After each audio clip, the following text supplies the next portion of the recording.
QGIS pour les... Nous poursuivons notre aventure, petit Piu-Piu, dans le monde de la symbologie. Vous pouvez constater ici le résultat de notre manipulation du précédent épisode, lorsque nous avons utilisé le menu graduer qui se trouve ici. Et dans cette vidéo, nous allons explorer ce qui se trouve à la suite de graduer, c'est-à-dire ensemble de règles ici.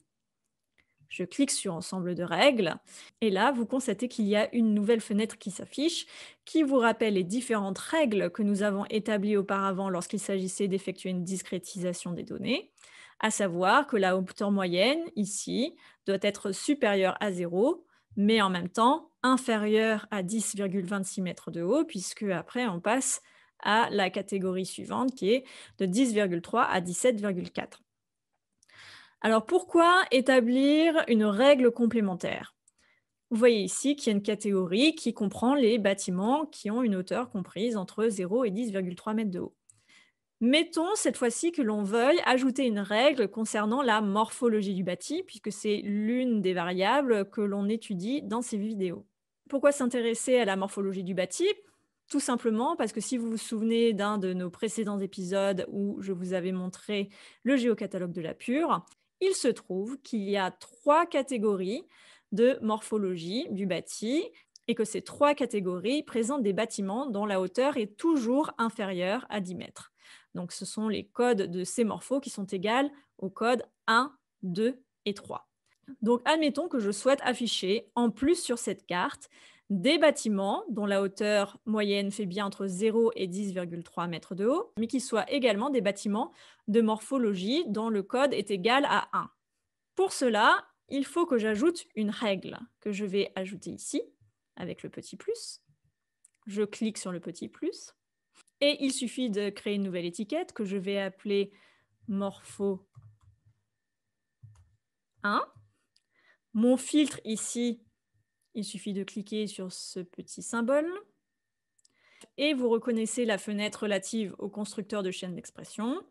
Donc moi, mon intérêt, c'est d'ajouter que là, c'est morpho ici dans mes variables soit égal à 1, puisque je suis intéressée par les bâtiments dont le code de la morphologie est égal à 1. Je mets OK. Vous voyez ici que mon filtre s'ajoute. Je peux également choisir la couleur ici. Bon, je la laisse comme ça pour l'instant. OK.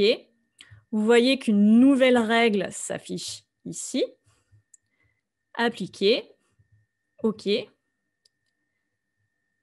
vous reconnaissez peut-être ici la place d'Italie.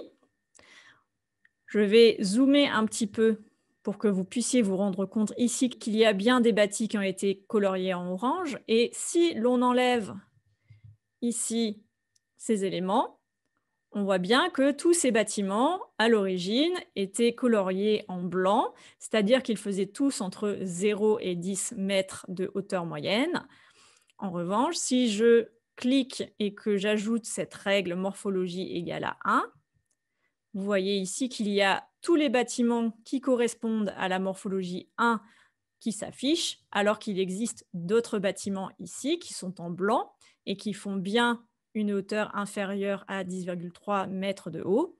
Cela veut donc dire que ces bâtiments-là ont une morphologie égale à 2 ou à 3.